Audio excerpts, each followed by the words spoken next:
ছিল ছোট্ট একটা পাখি। নাম তার টুকটুকি।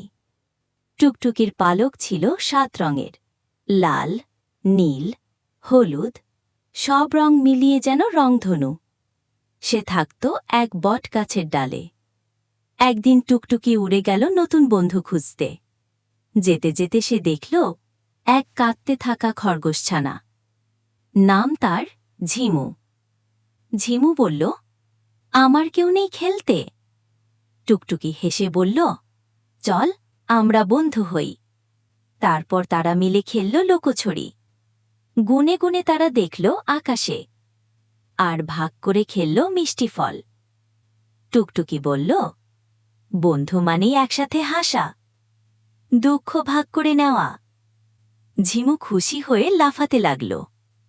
সেদিন থেকে বনের সব পশু পাখিরা জানল, বন্ধুত্ব মানে ভালোবাসা আর একসাথে থাকা।